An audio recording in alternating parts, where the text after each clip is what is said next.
Hi guys. ಇವತ್ತು ನಮ್ಮದು optional ಬಂದು ಸ್ಟ್ರಾಟಜಿಕ್ ಫೈನಾನ್ಸ್. ಓಕೆ, ಫೈನಾನ್ಸಲ್ಲಿ strategic financial management, that's course number 22A. Okay, MBA 4th semester ಅದರೊಳಗಡೆ 22A strategic financial management ಬಗ್ಗೆ ನೋಡೋಣ ಇವತ್ತು. ಓಕೆ, ನೆಕ್ಸ್ಟ್ ನಾವು ನೋಡೋಣ ಲೈಕ್ IFM ಮಾಡೋದ, ಡಿರೈವೇಟಿವ್ಸ್ ಮಾಡೋದ ಅಂತ. ಫಸ್ಟ್ ಆ್ಯಕ್ಚುಲಿ ಡಿರೈವೇಟಿವ್ ಮಾಡೋಣ ಅಂದ್ಕೊಂಡೆ, ಬಟ್ ಡಿರೈವೇಟಿವ್ಸ್ ಮಾಡ್ತೀವಿ ಅಂತಂದರೆ ಈ ಸ್ಟ್ರಾಟಜಿಕ್ ಫಿನಾನ್ಷಿಯಲ್ ಮ್ಯಾನೇಜ್ಮೆಂಟಿಗೆ ಸ್ವಲ್ಪ ಟೈಮ್ ಜಾಸ್ತಿ ತೊಗೊಳುತ್ತೆ, ಥಿಯರಿ ಜಾಸ್ತಿನೇ ಇದೆ. ಅದಕ್ಕೋಸ್ಕರ ಇದನ್ನೇ ಫಸ್ಟ್ ಫಿನಿಷ್ ಮಾಡಿಕೊಂಡು ನೆಕ್ಸ್ಟ್ ಡಿರೈವೇಟಿವ್ಸ್ ಮತ್ತು IFMಗೆ ಹೋಗೋಣ, ರೈಟ್?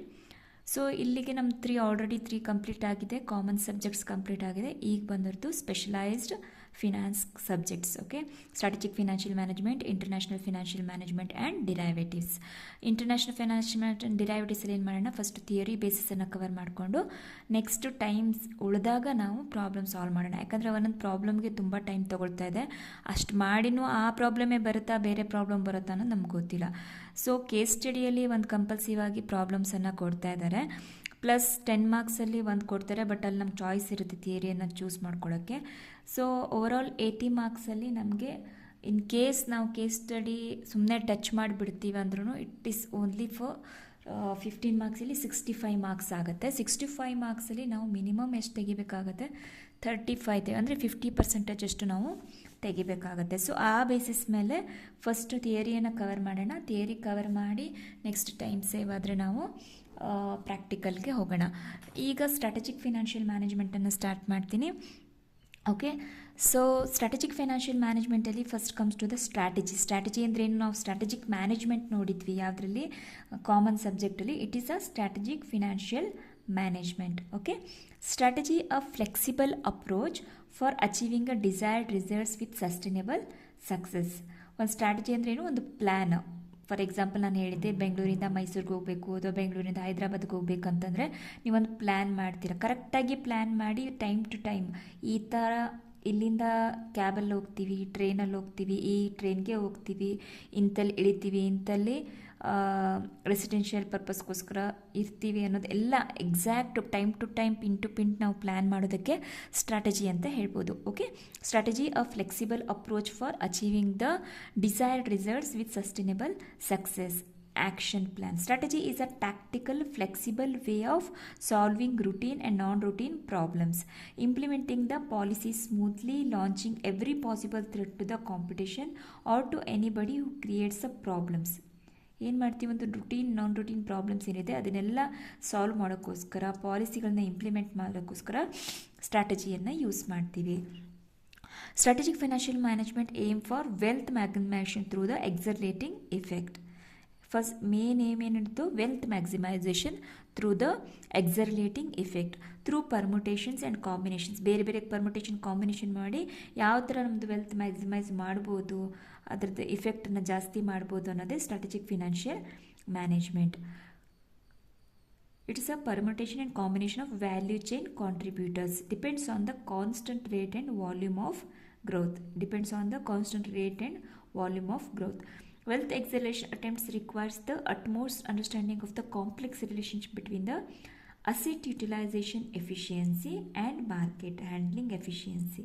ಇಲ್ಲಿ ಏನೇನು ಇಂಪಾರ್ಟೆಂಟ್ ಆಗುತ್ತೆ, asset utilisation efficiency and market handling efficiency, between the cost in the product and the cost on the product, between system oriented cost and cost flexibility. So ಇದರಲ್ಲಿ asset utilisation efficiency ಮತ್ತು market handling efficiency important ಆಗುತ್ತೆ. Fine. So next coming to the 9 references for strategic financial management ಅನ್ಬೋದು. 9S model of strategic financial management ಅಂತ ಕೇಳ್ಬೋದು, ಅಥವಾ horoscope of success of the strategic financial management ಅಂತ ಕೇಳ್ಬೋದು.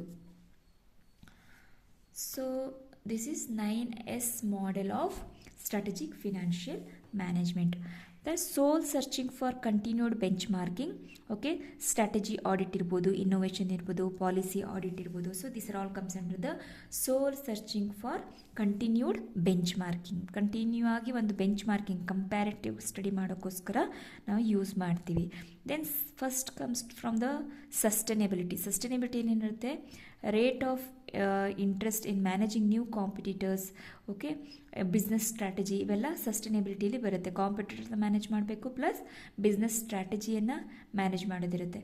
ಸ್ಯಾನ್ಸಿಟಿ ಅಂದರೆ ethical economics or brand equity, ನಮ್ಮ brand ಇಕ್ವಿಟಿಯನ್ನು maintain ಮಾಡೋದಕ್ಕೆ ಸ್ಯಾನ್ಸಿಟಿ ಅಂತ ಹೇಳ್ಬೋದು. Then superiority, first, fast, cheap and good. Leadership ಏನಾಗಬೇಕು, ಸುಪೀರಿಯರ್ ಲೀಡರ್ಶಿಪ್ ಇರಬೇಕು ನಮ್ಮ ಹತ್ರ. First, fast, cheap and good leadership. Then strategic cost management ಬಂದು cost benefit analysis, micro level analysis, strategic analysis.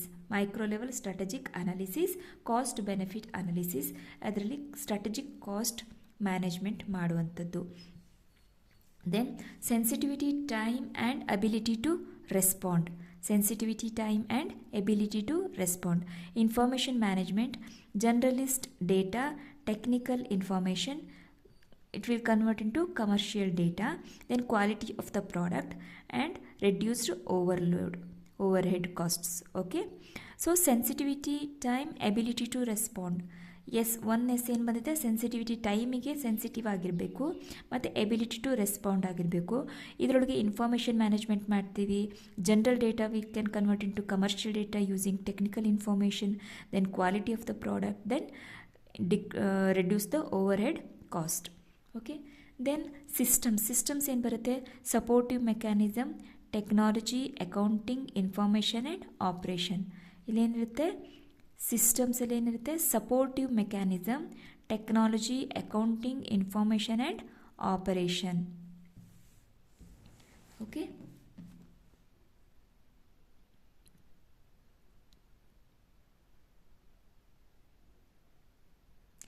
Then selectivity ಫೋಕಸಲ್ಲಿ ಬಂದಾಗ profitable ಡೈವರ್ಷನನ್ನು select ಮಾಡ್ಕೋಬೇಕು. Core ಕಾಂಪಿಟೆನ್ಸನ್ನು ನೋಡಬೇಕಾಗುತ್ತೆ. Profitable diversion and core competence comes under the selectivity focus.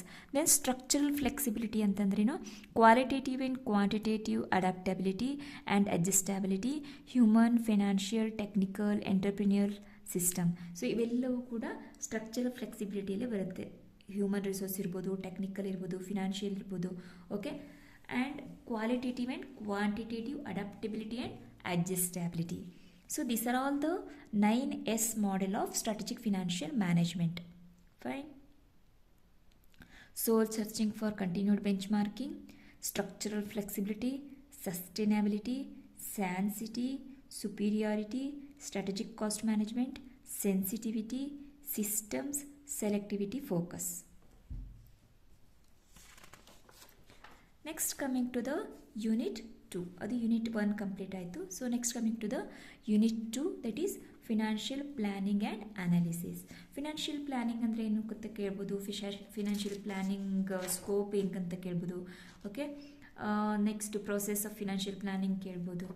There are questions can be asked from this topic, that is financial planning and analysis. Financial planning is a continual cycle of the identifying financial goals, prioritizing these goals and planning for how to achieve them. Fine, first ನಾವು ಗೋಲ್ಸನ್ನು find ಮಾಡಬೇಕು. Then ಅದರೊಳಗೆ ಯಾವುದು ಪ್ರಿಯೋರಿಟೈಸ್ ಮಾಡಬೇಕು, ಯಾವುದು first ಮಾಡಬೇಕು, ಯಾವುದು important ಗೋಲ್ ಇದೆ ಅನ್ನೋದನ್ನು ನೋಡಿ then we have to plan for achievement. Okay, so financial planning is a continual cycle of identifying financial goals, prioritizing these goals and planning for how to achieve them. Then financial planning and analysis is the process of compiling, analyzing and organization long-term financial strategy. Financial planning and analysis is the process of compiling and analyzing an organization long-term financial strategy. Okay, then scope of financial planning. Scope of financial planning ಅಂತಂದರೆ financial planning and analysis, managing the cash, financial decision making. Okay, then financial control and implementing, effective utilization of cash surplus and restructuring of the company. These are all the scope of the financial planning. Financial planning and analysis. Planning is an act of thinking ahead and framing actions for achieving the organisation goals. Organisation goal ಮಾಡೋಕ್ಕೆ thinking ahead ಮಾಡೋದಕ್ಕೆ financial planning and analysis ಅಂತ ಹೇಳ್ಬೋದು. Then managing the cash, operating cycle, short term, day to day ಆ್ಯಕ್ಟಿವಿಟೀಸ್ಗೆ ಎಷ್ಟು ಬೇಕು ಅಂತೇಳಿ we need to manage the cash. Then financial decision making, best alternative ಏನಿದೆ, long term ಡೆಬ್ಟ್ equity ಯಾವುದಿದೆ, ಶಾರ್ಟ್ ಟರ್ಮ್ ಆಪರೇಟಿಂಗ್ ಸೈಕಲ್ ಹೇಗಿದೆ. So this are all comes under the financial decision making. Then financial control and implementing the same, comparison control mechanisms, actual and planned performance. Okay, financial control and implementing the same ಅಂದರೆ ಇದರೊಳಗೆ ಏನು ಮಾಡ್ತೀವಿ, comparison control mechanism, actual and planned performance. Then effective utilisation of the cash surplus, financial ಇಂಡಿಪೆಂಡೆನ್ಸ್ಗೋಸ್ಕರ effective utilisation of the cash surplus ಕ್ಯಾಶನ್ನು ಕೂಡ ಕರೆಕ್ಟಾಗಿ use ಮಾಡ್ಕೋಬೇಕು. Then restructuring of the company, merger, acquisition, employee stock option plan, ಇವೆಲ್ಲದರ ಮೂಲಕ restructuring of the company. So these are all the scope of the financial planning. Financial planning and analysis, managing the cash, then managing the cash surplus, then financial control and implementing, financial decision making, okay, then restructuring of the company. Next coming to the strategic financial management, ಅದ್ರದ್ದು process ಹೇಗಾಗುತ್ತೆ ಅಂತ. Okay, strategic financial management refers to designing a financial framework of a company with a view to maximize its profits, keeping in mind the company's long-term goal, purpose for which the company is formed. long-term goal ಮತ್ತು ಪರ್ಪಸನ್ನು ತಲೆಯಲ್ಲಿಟ್ಕೊಂಡು ಪ್ರಾಫಿಟನ್ನು maximum ಮಾಡೋಕ್ಕೋಸ್ಕರ ಒಂದು financial framework ಹಾಕೋದನ್ನು strategic financial management ಅಂತ ಹೇಳ್ತೀವಿ. Okay, strategic financial ಮ್ಯಾನೇಜ್ಮೆಂಟಲ್ಲಿ ಏನೇನು ಬರುತ್ತೆ, financial decisions ಇರ್ಬೋದು, ಕಂಪನಿ ಕ್ಯಾಪಿಟಲ್ ಸ್ಟ್ರಕ್ಚರ್ ಇರ್ಬೋದು, ಇನ್ವೆಸ್ಟ್ಮೆಂಟ್ ಡಿಸಿಷನ್ಸ್ ಇರ್ಬೋದು, ಡಿವಿಡೆಂಡ್ ಡಿಸಿಷನ್ಸ್ ಇರ್ಬೋದು. ಓಕೆ, ಇನ್ವೆಸ್ಟ್ಮೆಂಟ್ ಡಿಸಿಷನ್ ಅಂತ ಬಂದಾಗ ಕ್ಯಾಪಿಟಲ್ ಪ್ರಾಜೆಕ್ಟ್ ಅನಾಲಿಸಿಸ್ ಇರುತ್ತೆ, ಡಿವಿಡೆಂಡ್ ಡಿಸಿಷನ್ ಅಂತ ಬಂದಾಗ ಫೈನಾನ್ಷಿಯಲ್ ಅನಾಲಿಸಿಸನ್ನು ಮಾಡ್ತೀವಿ. So measurement of success of the strategy.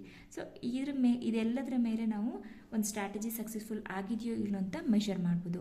Financial decision can be taken through company's capital structure, investment decision is capital project analysis, dividend decision financial analysis. Okay, then process of financial planning, long term process of financial planning anta kelbodu. First we need to understand the goals of the company and target and goals of the company for understand madkobeku. Then prepare the budgets, ಅದಕ್ಕೆ ಎಷ್ಟೆಷ್ಟು ಬೇಕು. First we need to find out the goals, right? Goal find out ಆಗಿದೆ. Next we need to find the budget, ಎಷ್ಟು ಬೇಕಾಗುತ್ತೆ ನಮ್ಮದೆಲ್ಲ ಮಾಡೋಕ್ಕೆ ಅಂತ. Then preparation of the projects cash flow statement, budget ಇಷ್ಟಿದೆ ಬಟ್ ಎಷ್ಟು ಕ್ಯಾಶ್ ಫ್ಲೋ ಸ್ಟೇಟ್ಮೆಂಟ್ ಏನಿದೆ. Okay, cash flow statement ಇದೆ, ಎಲ್ಲೆಲ್ಲಿಂದ ನಮ್ಗೆ ಸೋರ್ಸಸ್ ಇದೆ ಅಂತ. Then preparation of projected P&L statement. So ಇಷ್ಟೆಲ್ಲ ಮಾಡಿದಾಗ ನಮ್ಮದು P&L ಸ್ಟೇಟ್ಮೆಂಟ್ ಏನು ಬರುತ್ತೆ. ಓಕೆ, P&L ಸ್ಟೇಟ್ಮೆಂಟ್ ಹೇಗೆ ಬರುತ್ತೆ ಅನ್ನೋದನ್ನು ತೆಗಿಬೇಕು. Then preparation of projected balance sheet. Next we need to make a balance sheet. This is the process of financial planning for long term. First we need to understand the goals and objectives of the organization.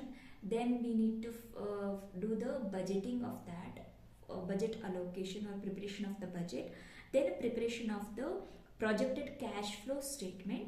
Then we need to find out preparation of projected profit and loss statement. Then we need to prepare balance sheet. Okay, so this is the process of financial planning for long term. So next is financial performance analysis. Financial performance analysis, uses of financial planning. Okay, so uses of financial planning ಅಲ್ಲಿ it helps in analyzing whether funds are available for inflow or outflow, expansion ಮಾಡಬೇಕಾ, investment ಮಾಡಬೇಕಾ. Then uncertainties of the companies is reduced for the long term existence of the company. Think and identify obstacles, borrowing ಮಾಡಬೇಕಾ, lending ಮಾಡಬೇಕಾ, maximum returns of the company. So these are all the uses of the financial planning. Okay, we need to analyze ಫಂಡನ್ನು analyse ಮಾಡಬೇಕು, expansion ಮಾಡಬೇಕಾ, investment ಮಾಡಬೇಕಾ, decision ಮಾಡಬೇಕು, ಬಾರೋವಿಂಗಾ, lending ಅನ್ನೋ decide ಮಾಡಬೇಕು, ಮ್ಯಾಕ್ಸಿಮಮ್ ರಿಟರ್ನ್ಸ್ ಯಾವುದ್ರಲ್ಲಿ ಬರುತ್ತೆ ಅಂತ ನೋಡಬೇಕು. ದೆನ್ ಆಬ್ಸ್ಟ್ಯಾಕಲ್ಸ್ ಇದ್ದರೆ ಅದನ್ನು ಐಡೆಂಟಿಫೈ ಮಾಡಬೇಕು, ಅನ್ಸರ್ಟನಿಟೀಸ್ ಇದ್ದರೆ ಅದನ್ನು ಕಡಿಮೆ ಮಾಡೋಕ್ಕೆ ಪ್ರಯತ್ನ ಮಾಡಬೇಕು. So this are all the financial planning in the uses. Okay, then financial performance analysis. Financial performance analysis why we need to understand the result better, response between the financial items, okay, relationship between the financial items, inter and intra firm comparison, sound managerial decisions ಗೋಸ್ಕರ ನಮಗೆ financial performance analysis ಬೇಕಾಗುತ್ತೆ. To understand the result better, relationship between the financial items, inter and intra firm comparison, sound managerial decisions. Okay, so financial performance ಅನಾಲಿಸಿಸಲ್ಲಿ ನಾವು different types of ರೇಷಿಯೋಸನ್ನು find out ಮಾಡ್ತೀವಿ. That is profitability ratio, liquidity ratio, activity ratio, debt ratio, market ratio. Okay, so ಇದೆಲ್ಲ ನಾವು already first ಟರ್ಮಲ್ಲಿ ನೋಡಿದ್ವಿ. That is profitability ratio, liquidity ratio, activity ratio, debt ratio and market ratio. Ratio nothing but comparison of two numbers, the numerator and denominator that are represented in percentage or time basis. Okay, so ಇದರೊಳಗೆ next ಬಂದು different profitability ratios ಅಂದರೆ ಏನೇನು ಬರುತ್ತೆ, liquidity ratios ಅಂದರೆ ಏನೇನು ಬರುತ್ತೆ. Okay, next activity ratios ಏನು ಬರುತ್ತೆ, ಡೆಟ್ ರೇಷಿಯೋಸ್ ಅಂದರೆ ಏನು ಬರುತ್ತೆ, ಮಾರ್ಕೆಟ್ ರೇಷಿಯೋಸ್ ಅಂದರೆ ಏನು ಬರುತ್ತೆ. So this is going to complete the unit 2. Okay, so profitability ratio ಅಂತಂದರೆ ನಾವು ಏನೇನು ಫೈಂಡ್ ಔಟ್ ಮಾಡ್ತೀವಿ, gross margin ratio, operating margin ratio, profit margin ratio, return on equity, return on assets, return on net assets, return on capital, risk adjusted return on capital, return on capital employed. Okay, so gross margin ratio ಅಂತಂದರೆ we need to find out gross profit divided by net sales. Operating margin ratio ಅಂದರೆ operating income divided by net sales. Profit margin ratio ಅಂತಂದರೆ net profit divided by net sales. Fine, ಇದು ಮೂರು ಈಸಿಯಾಗಿದೆ, right. Profit margin ratio, operating margin ratio, gross margin ratio ಎಲ್ಲದಕ್ಕೂ net ಸೇಲ್ಸಿಂದ divide ಮಾಡಬೇಕಾಗುತ್ತೆ. Gross profit divide by net sales, operating income divide by net sales, net profit divide by net sales. So this comes the net profit margin ratio, operating margin ratio and gross margin ratio. Then return on equity ಅಂತಂದರೆ we need to divide net income divide by equity. Return on assets ಅಂತಂದರೆ we need to divide net income divide by total assets. Return on net assets ಅಂತಂದರೆ net income ಏನಿರುತ್ತೆ ಅದನ್ನು profit after ಟ್ಯಾಕ್ಸನ್ನು consider ಮಾಡ್ತೀವಿ. Return on capital ಅಂದರೆ EBT, earning before income and tax divide by invested capital. Okay, risk adjusted return on capital ಅಂದರೆ expected return or economic capital. Return on capital employed ಅಂತ ಬಂದರೆ earning before income and tax divide by capital employed. So these are all the different types of profitability ratio. ಎಕ್ಸಾಮ್ಸಲ್ಲಿ ನಿಮ್ಗೆ ಅಷ್ಟು ಬರಿಬೇಕಂತಿಲ್ಲ, ನಿಮ್ಗೆ ಯಾವುದು ಇದರೊಳಗೆ easy ಆಗುತ್ತೆ ಪಾಸ್ ಮಾಡಿ ಈ ವಿಡಿಯೋನ ಇಲ್ಲಿ. ಓಕೆ, ಯಾವುದು ಈಸಿ ಆಗುತ್ತೆನೋ ನಾವು 3-4 ಎಕ್ಸಾಂಪಲ್ ಆಗಿ ಕೊಡ್ಬೋದು. Okay, this are all comes under financial performance analysis. Okay, financial performance analysis ಏನಕ್ಕೆ ಬೇಕು ಪ್ಲಸ್ ಯಾವ್ಯಾವುದು ಅಂತ ಕೇಳಿದ್ರೆ ಒಂದು 3-4 ಎಕ್ಸಾಂಪಲ್ಸ್ ಕೊಟ್ಟು ಬರಿಬೋದು. ಫೈನ್, ದೆನ್ ಲಿಕ್ವಿಡಿಟಿ ರೇಷಿಯೋ ಅಂತಂದರೆ it's a current ratio is equal to current assets divide by current liabilities. Current ratio that is current asset divide by current liabilities divide current ratio. Acid test ratio or quick ratio ಅಂತಂದರೆ current assets minus inventories minus prepaid expenses divided by current liabilities. ಇದು current ratio ಥರನೇ ಇದೆ, right. Current ratio acid test ratio is little similar to current ratio, but current ಅಸೆಟ್ಸಲ್ಲಿ divide by current ಲಯಬಿಲಿಟೀಸಲ್ಲಿ current ಅಸೆಟ್ಸಲ್ಲಿ ನಾವು inventories ಮತ್ತು prepaid ಎಕ್ಸ್ಪೆನ್ಸಸನ್ನು deduct ಮಾಡ್ತೀವಿ. That is current assets minus inventories minus prepaid expenses will get a acid test ratio or quick ratio. Then operation cash flow ratio. Operation cash flow ratio ಬಂದು operating cash flow divided by total debts. Operating cash flow divided by total debts will get a operation cash flow ratio. Then cash ratio is equal to cash divided by marketable securities divided by current liabilities. Cash ratio is equal to cash and marketable securities divided by cash liabilities. So next, activity ratios. Activity ratio is nothing but debtor turnover ratio or average collection period Debtors divided by average credit sales divided by 365, that will give to debtors turnover ratio. Then creditors turnover ratio is giving creditors divided by average credit purchases divided by 365.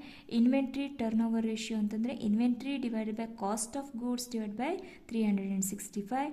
Asset turnover ratio will give you net sales divided by total assets. Okay, net sales divided by total assets give us asset turnover ratio. Then working capital cycle ಅಂತಂದರೆ average collection period minus inventory conversion period minus average payment period. This gives working capital cycle, average collection period minus inventory conversion period minus average payment period.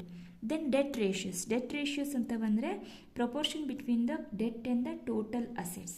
Proportion between the debt and the total assets we call it a debt ratio. Okay, debt equity ratio is debt by equity, that is higher ratio shows the company highly leveraged. Debt divided by equity gives us debt equity ratio. Interest coverage ratio gives us EBIT. Okay, EBIT is earning before income and tax divided by interest expenses. Earning before income and tax divided by interest expenses gives us interest coverage ratio. Okay, activity ratios and debt ratios. Then last will be the market ratio. Market ratio is stock market ಅಲ್ಲಿ use ಮಾಡುವಂಥದ್ದು, that is market ratio. Help in evaluating the current market price of the share of a common stock versus an indication of company ability to generate profits or assets held by the company. Help in evaluating the current market price of the share. ಇವಾಗಿನ market ಪ್ರೈಸನ್ನು find out ಮಾಡೋಕ್ಕೆ market ರೇಷಿಯೋನ ನೋಡ್ತೀವಿ. Okay, so E P S is earning per share, that is net income divide by number of shares. Net income divide by number of shares gives us earning per share. Okay, dividend pay out ratio ಅಂತಂದರೆ dividend pay divide by net earnings before dividend pay out. Dividend payout ratio is dividend paid divided by net earnings before dividend payout. Then price earning ratio is equal to market price per share divided by earning per share. Market price per share divided by earning per share gives us price earning ratio. Then dividend yield ratio is equal to dividend divided by market price per share. Dividend yield ratio. Then price to book ratio is equal to market price per share divided by book price per share. Then price earning growth ratio is equal to price per earnings divided by annual earnings per share growth. Price per share earning or annual earnings per share growth will give us price earning per growth ratio.